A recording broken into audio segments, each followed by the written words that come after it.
Hello, I'm Jack and this is Entertainment World, and today I'll be talking about Watchmen, which not only is one of my favourite Zack Snyder films, and not only is it one of my favourite comic book films, it is one of my favourite films ever, just in general. I absolutely love this film. It is brilliant in almost every way. And this is the third review in my Zack Snyder film review series, which will eventually lead into reviewing the other films in the DCEU, leading up to Zack Snyder's Justice League, which, as you can tell, I am very, very looking forward to.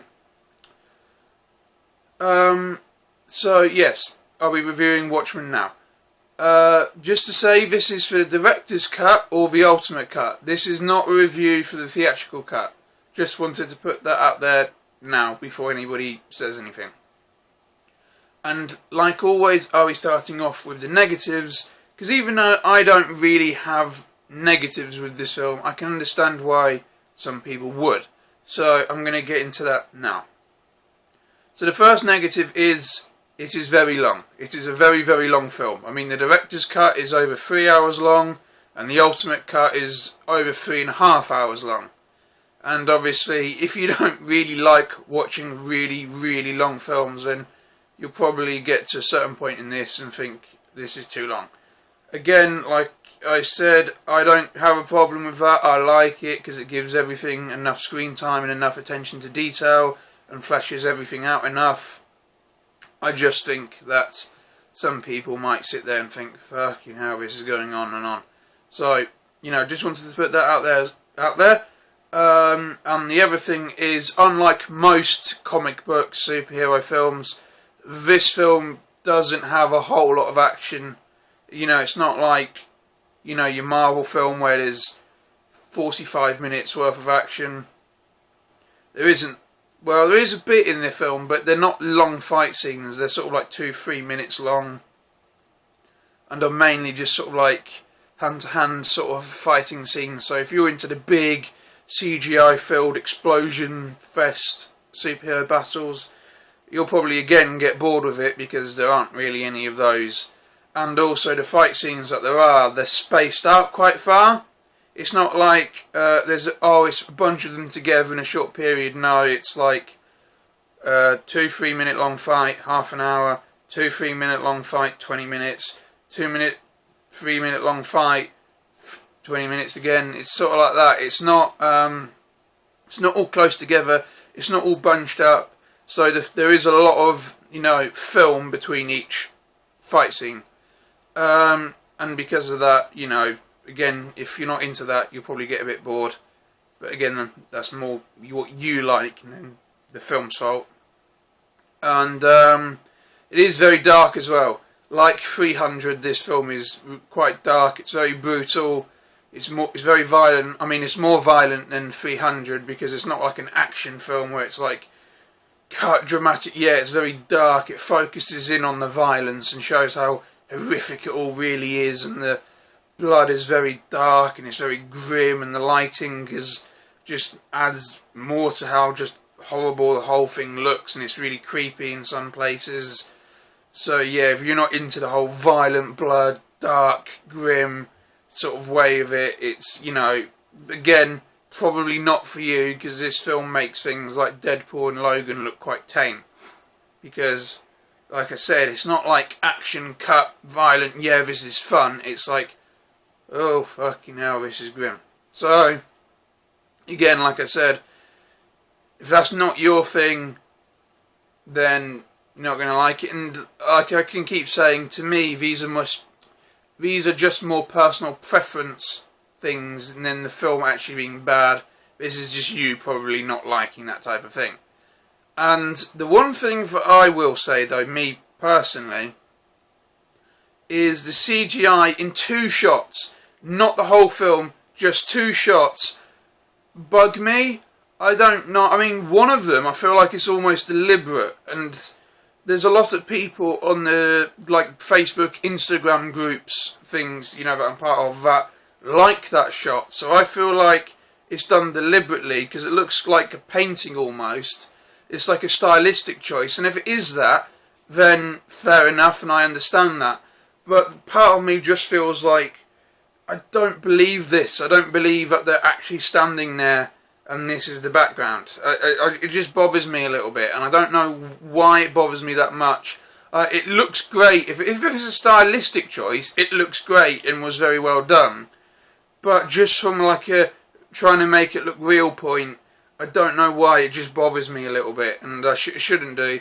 And the other thing is just a very quick thing. It's not major. And you know what? The actual shot itself is good. It's just there's a CGI thing in the background, and it just I like that. They just look a bit fake. It's like armoured trucks, and they're driving over the snow. But to me, it just looks a little bit like they're sort of floating over sort of snowy mist. And I don't know why, but it's always just bothered me a little bit. But the rest of it, like the rest of the shot itself, is actually really good. It's just that little bit that I'm like, I don't believe that as much as I want to. So yeah, that's just one little thing. And with the ultimate cut, so if you watch the director's cut, you know, you don't have to listen to this bit. It's just for the ultimate cut. The Black Freighter thing, although in my opinion really good, it can be quite jarring, especially for the first time. Because for me, the first time I watched it, it was very jarring. But actually, the second time I watched it, I much preferred it. And I actually thought it was a great little addition.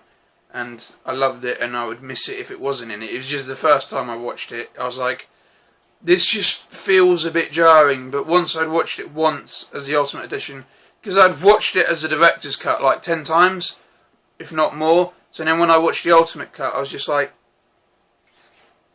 this is a bit jarring. However, when, you know, I watched it the second time, I much preferred it and I loved it. However, if you watch it for the first time, either way, you know, it doesn't really matter if you've watched the director's cut or not. You'll probably still find it a bit jarring like I did. And this is coming from somebody who was expecting it and watched the director's cut and loved Watchmen. I still found it jarring, so, you know, you might too. Well, you probably will. So I just thought I would say that little thing there. And obviously, being an adaptation of a graphic novel, it does make some changes to the source material. Now, unlike 300... and, you know, like Dawn of the Dead, where I hadn't watched the original Dawn of the Dead, nor had I read 300, I actually have read Watchmen. I have read the graphic novel. And to me, you know, it doesn't bother me, but if you're like, it's got to be as close to the source material as it possibly can, it can't change anything, it has to keep everything intact, well, not only are you being massively unrealistic, because then you would have a 7-hour long film, there are some things in Watchmen, the graphic novel, where if you try to adapt it into live action, it would just come across as a bit ridiculous.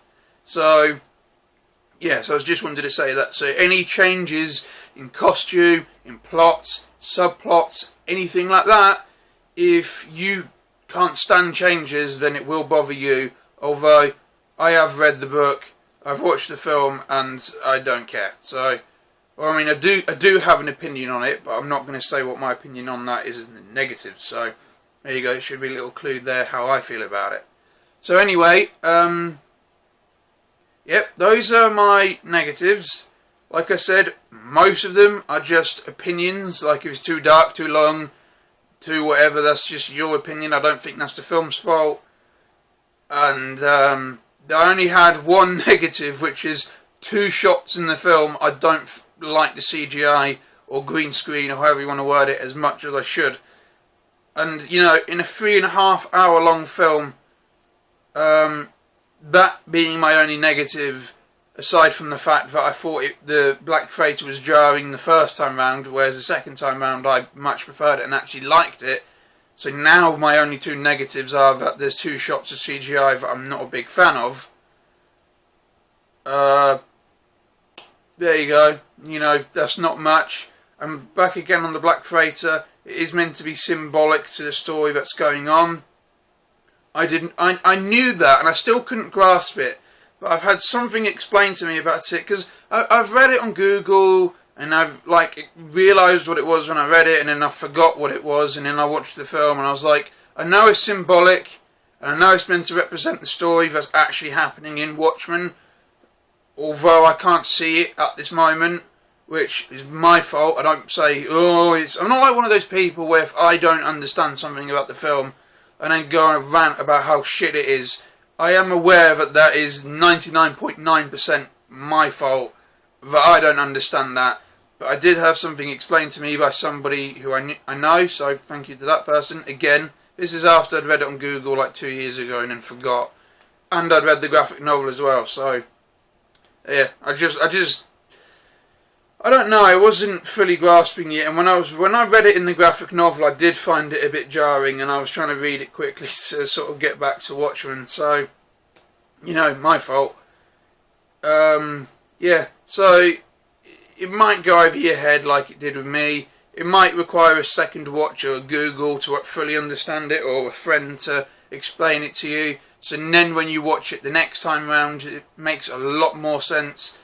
So yeah, that's just, wanted to say that quickly, I almost forgot. So I just wanted to put that out there. But that's not really negative for me, because I understand it is symbolic. I understood that it was symbolic, even though when I couldn't remember what it was. So yeah, I just wanted to say that it might go over your head like it did with me, but once it's explained to you, it makes more sense. And if you watch it knowing it is symbolic, even though you understand it, then, even though if you don't understand it, then, you know, at least you know it is what it's meant to be. And it is a cool edition, and it is really well done, so I'm not going to count that as a negative for me. It just might be a bit of a thing for you, if, you know, or not, depending on how you feel about it. So, yep, that's my negatives done. My only negatives I have with it, like I said, are 2 shots of the film, which I still like. It's just the green screen CGI, it doesn't fully grasp me the way I'd want it to. So, yeah, it's not really much. So, yes, now into the positives. Okay, so my first positive is that all the characters are really good. All of them are really well written. They all have the perfect amount of screen time, in my opinion.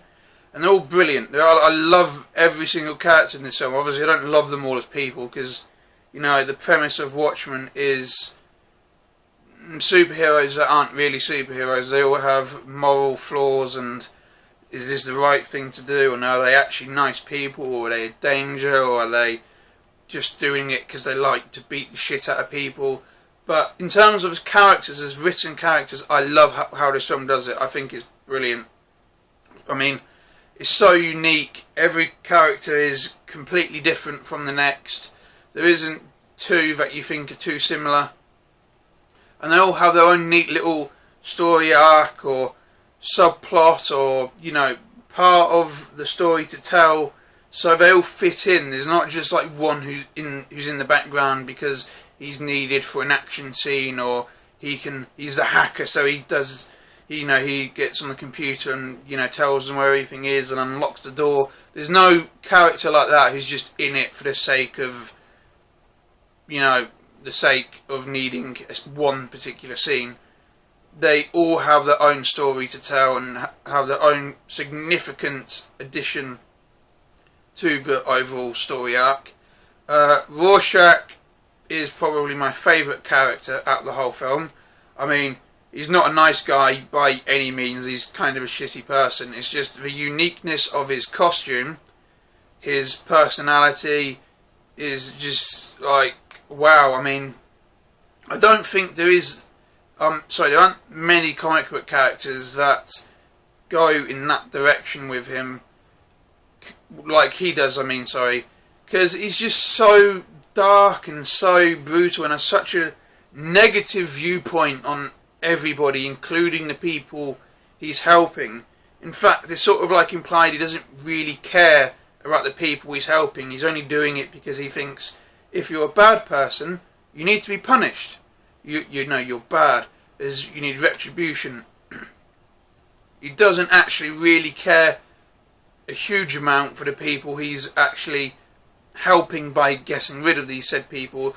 In fact, he would beat the shit out of a politician if he thought it was necessary. He just likes beating the evil people who he doesn't like up. And I mean, in all fairness, most of them are evil, but he just does things very, very brutally. Like, if he wants to interrogate somebody, they're pretty much fucked. They're gonna have to go to the hospital for this, a broken arm or a broken leg or a broken nose or probably a puncture wound somewhere. So, yeah, he is very brutal. And Jackie Earle Haley plays him brilliantly.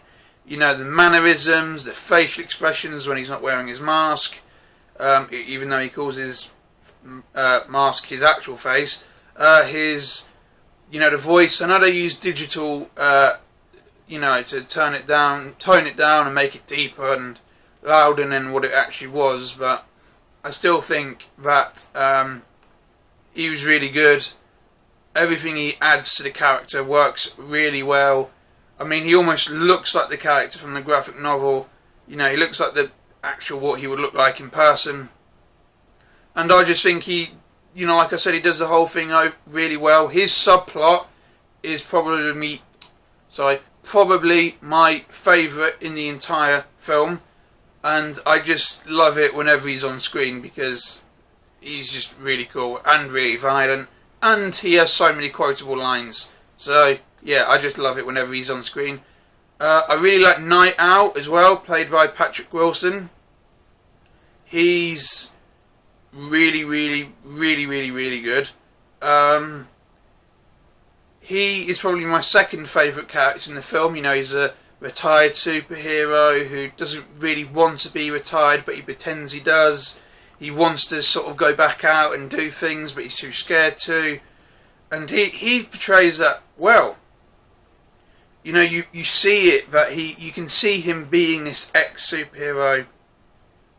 This guy who used to, you know, go out at night with his sort of like ship plane thing, which is made to look like an owl, called Archie. So yeah, you know, you look at him and you think, I can see you being the kind of guy who used to do that, but who hasn't done it in like 10 years. And you know, you see that he wants to go out and do it again because he sort of misses doing it, but he hides under the fact that, like, you know, he convinces himself that it's now, because it's been outlawed to be a superhero. Rorschach doesn't give a shit and he's continuing to be a superhero, you know, and breaking the law and is a wanted man. Where he's going, oh, it's against the law to still continue being a superhero. I'm going to stop now. And he's trying to convince, you know, he's convincing himself that, and this Rorschach who's like pushing it to him. You need to go back. You need to come back, be a superhero. We used to work together, and now you're just a failure hiding. You need to come back. And Night Owl's like, no, I can't. I don't want to. It's, you know, against the law. Watchmen is over. Blah blah blah. And, you know, later on in the conversation he says, you know, oh, those were great times, weren't they, Rorschach? Whatever happened? And Rorschach just turns around and says, you quit, and continues walking away like, I give zero shits about how you feel. Be seeing you, Dan. It's a maintenance hatch. Had to let you out 2 blocks north. Yeah, I remember. Came there often. When we were partners. Those were great times, huh, Rorschach? What happened? You quit. Because that is Rorschach's character. He just gives zero shits about how everybody thinks of him. I also like, I don't want to pronounce the actress's name wrong, so I'm going to put it in text there because I don't want to say it wrong. And she plays Silk Spectre, again another ex-superhero who's now retired from it, who sort of wants to go back to doing it. And she is really good, and has probably the best action scenes out of any individual character in the film. Or her and Night Owl, should I say, because they have a really cool prison fight in the film. But she's good as well, her character is well written, and she is in a relationship with Dr. Manhattan, whose actor I can't remember the name of, and I apologise. I will check in a second and say who it was. But yeah, he's really good. I mean, you know, the way, even though he doesn't show a lot of emotion, the way he portrays the lack of emotion is good, if that makes sense.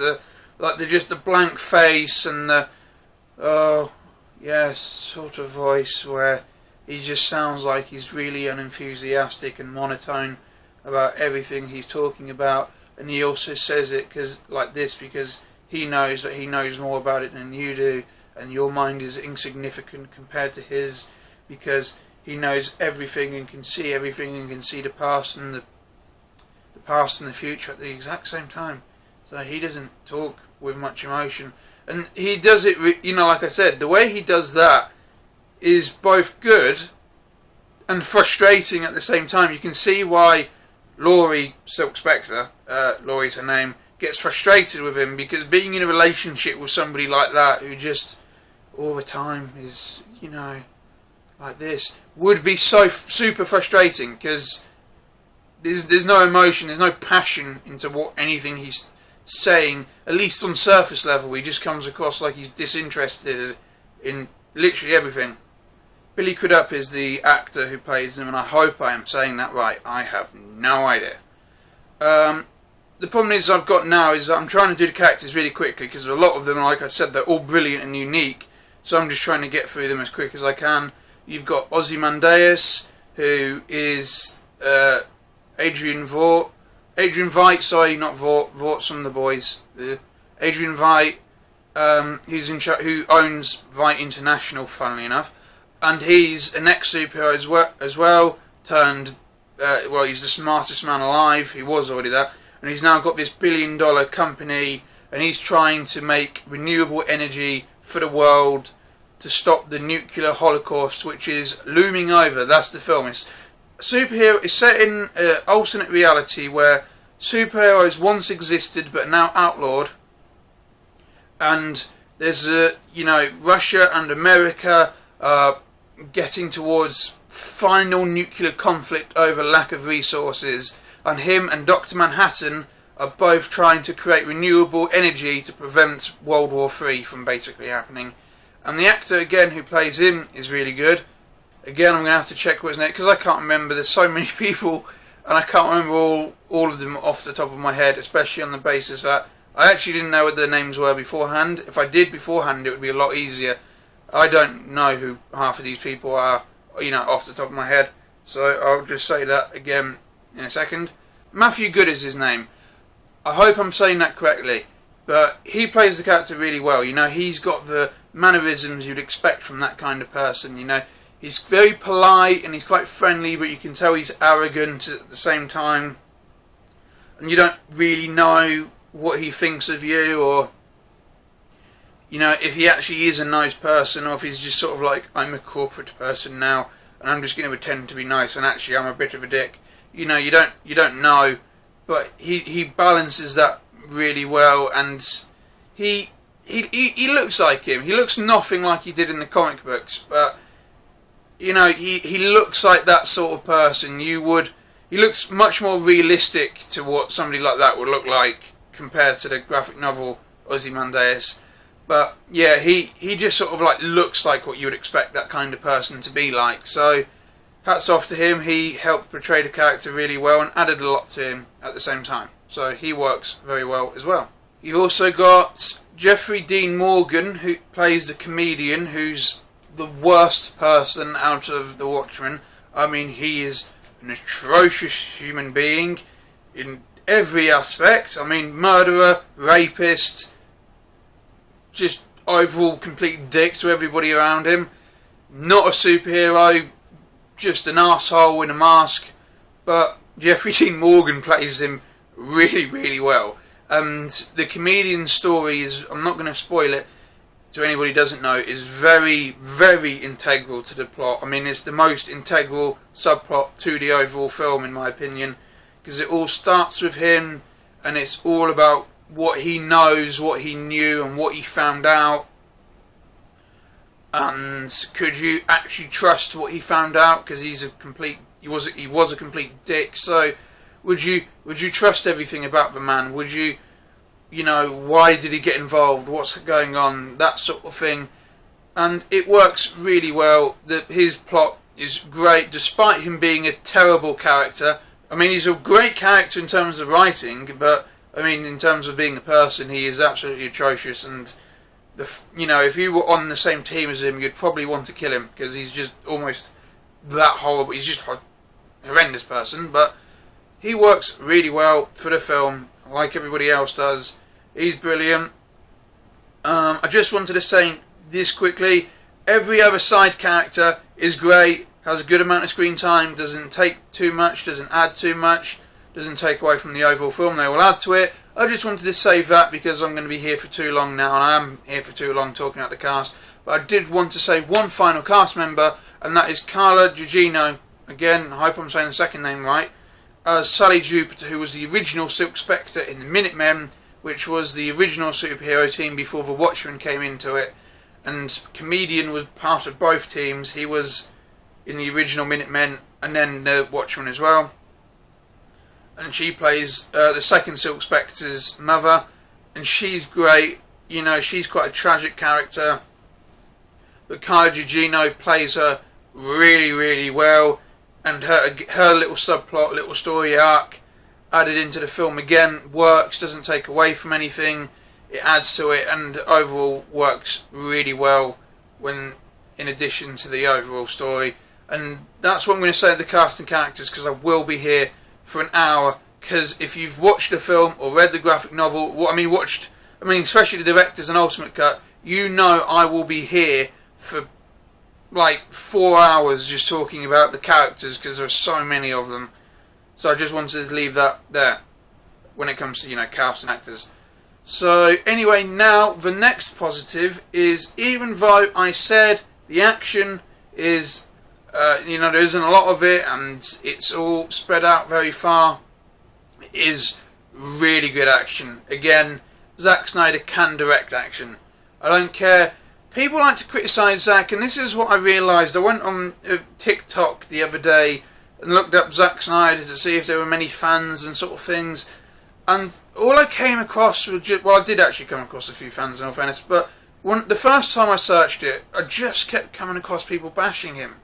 And it's like there was this one guy, whoever you are, I think you're a bit of a dick, by the way. He was saying that here's what your favourite director says about you as a joke. And it's a joke, and you know, if it's a joke, then I understand that, because you know, it does fall into the category for quite a few people. But he said all of it's a joke except the Zack Snyder joke. The one about Zack Snyder. That one he believes. Okay, so you get to like Christopher Nolan, and he said, you're not as clever as you think you are. He said another person who, I can't remember who it was, and he says, you're exactly as clever as you think you are. So, you know, in terms of jokes, that's alright if you don't mean it. But then he said he means the Zack Snyder one. And then when he got to the Zack Snyder one, he said, if Zack Snyder is your favourite director, you have the reading comprehension of a 12-year-old boy, a very stupid 12-year-old boy. Fuck off. No. Shut up. I mean, he is a great director. He's very stylised, and if you don't like that that style and that way of doing things, you're not going to like his films. The way he does films, if you don't understand it, will go over your head. He likes symbolism. It's not always the straight out, the most obvious thing.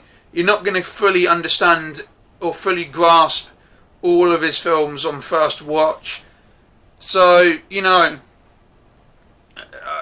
you don't have to like Zack Snyder. I can understand why some people don't, because like I said, if you don't like his style or his way of doing things, then you're not going to like them, and I will be fair on that. But saying that he's stupid, he's wrong, he's a terrible director, to me that just says a lot about you as a person, where if something doesn't fully grasp to you, that means it's bad, it's their fault, it's stupid, it's ridiculous. Anybody who likes it is really stupid, shouldn't be allowed on the internet, has mental disabilities. That is something that has been said, by the way. And all of these things, and I'm like, just because it doesn't speak on your level or speak to you or you don't understand it, doesn't mean that it's, you know, you should bash it. There's things about Zack Snyder that I don't fully understand, and I have to Google. I mean, I still don't understand Sucker Punch. I'm just going to say that now. So, I'm sorry, I know this is off topic. I just wanted to say this quickly. But I don't blame him for that. I don't go, you're a terrible person, I hate you, over something like that. It's very bizarre, and hating on people who like him, it's a bit ridiculous. Because he is a great director, and one of the things, I'll get back to my point, sorry, but he is really, really good at directing, is action. I mean, his action scenes are probably the best. I'll be honest. I like Christopher Nolan's action because of the realistic nature of it and how, the use of practical effects and things like that. But in terms of very stylized, very heavy hitting, very well edited, hard hitting, punch, violent action, Zack Snyder is the best you can get, and he shows that again in Watchmen. Despite the lack of explosions and huge set pieces and flying spaceships and all those things you'd get in another comic book film, the action is brilliant and holds up to those things because of, like I said, how brutal it is, how well choreographed, edited it all is, the stunt work, everything about it is just fantastic. The slow motion, fast motion, I love all of it, and the music that's added to it, and the music that's added on top of it is really good and adds to it, and it just flows really well. And I just think his action is shown again in this film to be brilliant. And aside from those two shots, which I don't fully convince, the CGI in this film is great. Especially like Dr. Manhattan. I mean, it's a huge naked, glowing blue man. So I don't really know how much detail I can go into that because that's just mental. But it's great CGI. And, Archie, the owl ship flying thing, again, fantastic, works really well. Things in the towards the end in a certain location, which I'm not going to spoil, that looks great as well. Just all the CGI in this film, aside from those two things, are brilliant. I love all of it, and Zack Snyder, again, is probably the best director for CGI. I think he's fantastic. I've never watched any of his films where I've been like, oh my god, this looks fake as shit. They all look beautiful and they're all really well made. The CGI and effects, and the practical effects as well, all of them in this film are shown to be fantastic, like usual. And speaking of effects and things like that, and the visual side of things, I think the costumes are all fantastic. I love all of them. There's quite a few changes to some of the costumes from the source material. In my opinion, they're good changes. I mean, Night Owl's costume in the original comic was a bit stupid. So, yeah, I'd much prefer his costume in this. I know some people compared it to Batman, but I don't care. It is what it is. And you know what? Batman's costume's cool as fuck. So, if another costume takes inspiration from it, unless it's the George Clooney one or the Adam West one, I doubt it will be a bad thing. It'll probably make it look cooler. And this costume, his costume works. And he sort of is a bit like the Batman of the group. He's the one with the money, he's the one with the equipment, and he's the one with the cool suit. So, he's nothing like Batman at all in any way, shape or form, apart from the fact that he's like he's the Batman of the group, if that makes sense. But I like the costume. I think it works really well, and I think all the costumes are great. And speaking of changes, like I said, I've read the graphic novel.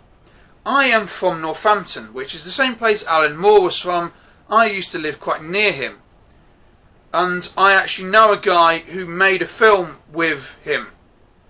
So I have I have a lot of reasons there to think, oh, Zack Snyder fucked up Alan Moore's work, blah blah blah. I actually prefer the changes. I don't care. If you have a problem with that, fair enough. I think the changes Zack Snyder made to this film works. I really do. All the changes made to the film were really, really good. I loved all of them. Not a single one of them I had a problem with. I think they all worked really well and were improvements, especially with the ending. I think had they gone with the ending from the graphic novel, it would have been overly confusing, not really make a lot of sense, and have to add in a subplot with artists for it to work. And I much prefer what Zack Snyder did, and I think it works. I'm glad he stuck to the source material for 90% of the film, but the 10% of it that he changed I thought were improvements. That's my opinion. So, there you go. And you know, on that note still, the plot is brilliant and unique. I don't want to spoil it, I'm not going to go into it. I just want to say, especially when it comes to comic book films, this plot is, it's probably the most unique plot for a comic book film. So, this or V for Vendetta. So, yeah, I love it. The plot is completely unique and works really well, and I love it to pieces. I can't express how brilliant and how well it all works when it comes to the overall structure, narrative and story, with all the little arcs and things going on. Just how well it all works. I think it works so well. It is amazing. And this film is full of Snyderisms. You know, Zack Snyder adds his personal touch to quite a lot of it, and I love Snyderisms, so they all work. I love them. Everything about this film I adore. The plot, everything, the plot, the characters, the cast, the action scenes. The action scenes, like I said, even though there's not a lot of them, they complement the film. They don't take away from it. The film doesn't rely on action scenes. They just complement the film that already exists, if that makes sense. And it works, like I said, the whole film just works really well. And even though I found the Black Freighter jarring the first time I watched it, it is really well done. I think it was a great addition. I would miss it now. I know Zack Snyder said, it didn't feel 100% organic, and I can understand that, and it still doesn't feel 110% like it belongs there, but I personally like it. I love it a lot, and if they took it out and I was watching the director's cut again, I would miss it. I think it adds a lot to it, and I love the newsstand scenes with the guy reading the comic book and the guy who owns the stand who sells the newspapers. I love their little thing going on, their little back and forth conversations. So, and they're not in the director's cut, and if they were all cut out, I would miss them. Like I said, even though I found it jarring the first time round, I would miss it if I watched the director's cut again. So yeah, that's my opinion. I think it's a great addition, and I would, like I said, I would miss it. It's brilliant. Music by Tyler Bates is great. The original score, that works really well. But I will just say that I love the soundtrack for this film. The already written songs they used, so much so that I actually own the soundtrack to this film, and I listen to. Well, I don't listen to every song because some of them I wouldn't be in the mood to listen to because they're a bit odd. But I do listen to 6 songs on the soundtrack regularly, and I actually downloaded off Amazon Music the songs that were in the film which weren't included on the soundtrack as well, because like I said, I love the soundtrack for this film. It works really well. I don't think there's a single song in this film which was misused or shouldn't have been in it. I think they all work brilliantly and add a lot. So yeah, a film, a soundtrack can make or break a film, and the score for the film and the soundtrack both add and help make the film. So yeah, I love that as well. Overall, I just love how unique this film is. It's unique as a film, let alone a comic book film. In terms of comic book films, it's way out the league of a normal one. So yeah, I just love it. I can't express how different and how unique it is without spoiling things and being here for like 3 hours. So I'm just going to leave it on it. So it is just unique. Everything about this film, the cast, the characters, the music, the action, the style, the way everything's shot, the way it's edited, the arcs, the way it treats superheroes, the way it treats the world that the superheroes live in, is all so unique and so different to everything else that has been made that it's like its own level. It's on its own sort of thing. You can't compare it to anything else, and I can't express that enough. You'll have, without talking about it for too long, so you'll have to watch it. And I recommend it. Watch it. Do, please. Who watches The Watchmen? I do, and you should too if you don't. That was terrible. That sounded much cooler in my head, but there you go. Watch The Watchmen. Be the one who watches The Watchmen. So there you go. I can't recommend the film enough. This is the film that made me think Zack Snyder is a genius. This is the one that made me a complete fan of him. I watched Man of Steel and BVS first, and then I came to this film, and this is what made me think, wow, Zack Snyder really knows what he's doing. It's fantastic, and it made me like Man of Steel and BVS more, to the point where now, a few years down the road, I am a full Zack Snyder fan. I love, all of his work, and I think it works brilliantly, and I love this film, more than I could say. So yeah, I do recommend it. I really, really, really recommend it, and this is what made me a massive fan of him. And I just wanted to say this quickly, because I didn't say it at the start, and I should have done. David Hayter and Alex, I don't know how to say a second name, so I'm just going to leave that there. I'm going to put it in writing. They did really good job when it comes to writing. They did a brilliant job, and I should have said that start who wrote it, but there you go. I should have said that. However, I'm saying it now, and they did a brilliant job with the writing. Zack Snyder did a brilliant job with the directing. Tyler Bates did a great job with the music and everything about the film. I'm not going to stand here for ages and list everything. However, it was all brilliant. Everybody who worked on this film, in whatever role they had, if it was acting, costumes, music, editing, cinematography, everything about the film, they all did a brilliant job and deserve a whole lot of credit. This film is fantastic. I adore it. In terms of quality, film quality, I am going to give it a 9.25 out of 10. I'm going to give it a 9.25 out of 10. I think it's absolutely brilliant. Entertainment level, like 300, is a 10 out of 10. It is just fantastic. I love this film so much.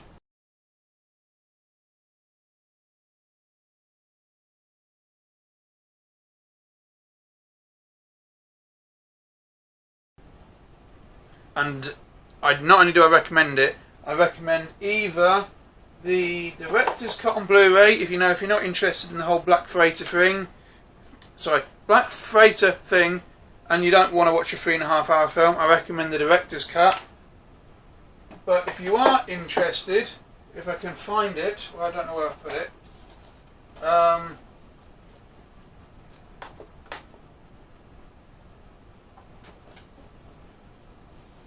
There you go. I recommend the ultimate cut on 4K. Sorry about that. I didn't know. I can remember where I put it.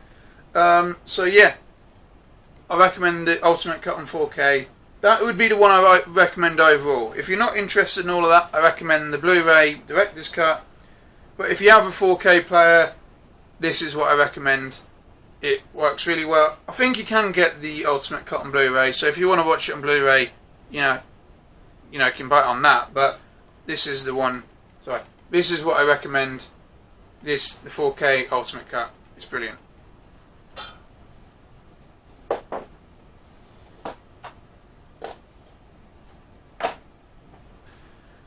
Sorry, it's just putting it all back.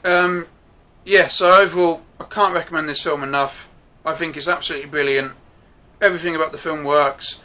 It's dark, it's long, but, if that sounds like your sort of thing, if that doesn't bother you, then I don't think you'll be disappointed with this film. I'll be massively surprised if you are, because I just believe not only is it one of the best and most unique comic book films, it is also one of the best and most unique films ever made. So I can't recommend this film enough.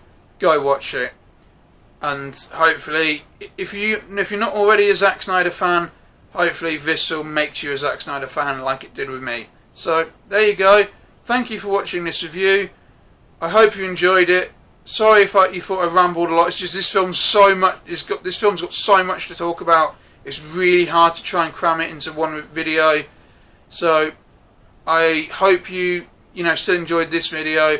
I hope if you haven't watched the film, this has convinced you to watch the film. And I hope if you have watched the film, you agree with what I was saying. Or if you don't, even if you don't agree with everything I said, I hope you still like it as much as I do.